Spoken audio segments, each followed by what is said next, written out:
চাহকাপ কিন্তু বৰ ধুনীয়া বনাইছে, কিন্তু চেনি গাখীৰহে বৰ ঢেৰ দিয়ে। ঐ অলগদ্ধ, ক'ত আকৌ ওলালি? মাতিলে পিছফালৰ পৰা। দেউতা কিবা কৈছিলে? ধুদৰ পচলা কাম বনাই অকল শুই ঘূৰি ফুৰে। লোকৰ ল'ৰাই কাম বন কৰি পইচা ঘটিছে, আৰু আমাৰ এইবোৰ তিনিআলি মূৰে মূৰে ঘূৰি ফুৰিবলৈ দিবা আৰু। আকৌ একেখন কেঁচাটোকে বাজিলে আৰু। দেউতা কথা এটা কওঁ, 200 টকা এটা দিব পাৰিবা? পকেট মানি নাই। কি সেইটো পকেট মানিনো? নহয় চলিবলৈ জেব খৰচ। আৰু তাক চলিবলৈ জেব খৰচ লাগে? এহেঁতো ডেকা ল'ৰা নিজে ইনকম কৰি পেলাই বাপেকে চলাব লাগে, খালি মানে পইচা উৰোৱা ধান্দা। দেউতা মই ইনকম কৰিম নহয়, খালি এতিয়া বৰ্তমান মোৰ হাতত পইচা নাই, 200 টকা এটা দিয়া না। 200 টকা লাগে? 200 টকা কি কৰিবি তই? ফ্ৰীকে খাইছ, শুইছ, বইছ, থাকিছ, ফুৰিছ, পিন্ধিছ, মেলিছ, আৰু এক্সট্ৰা পইচা কেলে লাগে? তত সমানত আমি দেউতাক ইমান পইচা খুজিয়ে নাপালো। পকেটত 12 টকামান আছে, লৈ যা।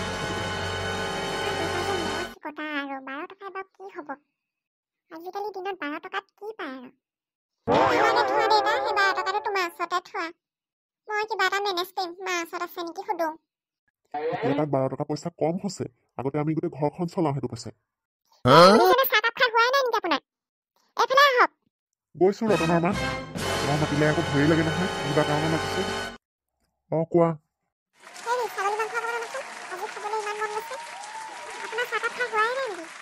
এই খাই হ'ল, এই খালী কাপটোহে দিবলৈ আহিছো।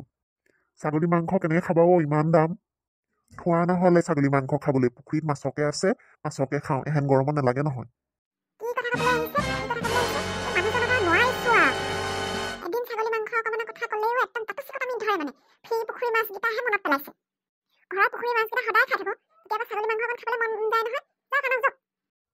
আৰু গতি যাওঁ পাই, এজনী দেখোন ৰুদ্ৰমূৰ্তি ধৰিছে। চম্পাৰ মা ক'ত আছা? আহি পালেহি। এয়া লোৱা মাংস, আৰু মই গোবিন্দক মাছো আনিবলৈ কৈছো বাৰু। যদি চালানী মাছ নাপায় তেতিয়া পুখুৰীতে ধৰিব লাগিব আৰু। ইমান মাছ মাংস যোগাৰ নকৰিলেও হ'ব, মাংসটোকে আনি থওক বাৰু, মাছটো নানিলেও হ'ব। মিছাতে পুখুৰীত এনেই কষ্ট কৰিবলৈ। মোৰ মতে প্ৰথম দিনাখন ছোৱালীজনীক চাবলৈহে আহিছে, ইমানবোৰ ভাত পানী নাখাবও পাৰে। চিৰা জলপান চাহ তাহ সেইবোৰ খায়ে যাবগে পাৰে, ঠিকান নাই। ছোৱালীজনী পচন্দ কৰিলেই হয় আৰু। ডাঙৰজনী বৰ অজলা অকৰা নহয়, তাই ভালকে কথা পাতিবই নাজানে। সৰুজনীলে বাৰু চিন্তা নাই, ডাঙৰজনীলেহে চিন্তা এটা আছে আৰু।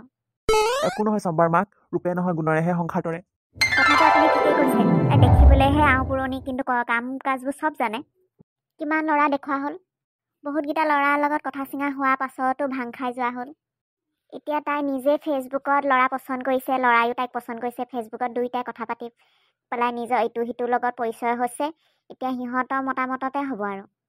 অকল কি সিহঁতি ফেচবুকতে দেখা নেকি? ইটোৱে সিটোৱে ওচৰা ওচৰিকে আজিলৈকে দেখা নাই নেকি? পিছে মুম্বাইত থকা ল'ৰা আমাৰ ইমান ঘুকুত গাঁৱত জানো ছোৱালী পচন্দ কৰিব? সিহঁতি আগতে ইটোৱে সিটো পচন্দ কৰিয়ে থৈছে। এতিয়া অকল মাক বাপেকক আৰু ল'ৰাটোৱে লৈ আনি পেলাই আমাৰ চম্পাক চাবলৈ আহিব বুলি কোৱা বুলি চম্পাই কৈছে আৰু।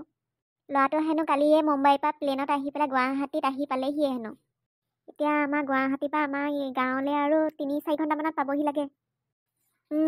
যাওক আপুনিও ভাল মিঠাই দুটামান হোটেলৰ পৰা আনিয়ে থওক, তিনিআলি দোকানখন খুলিলে নেকি?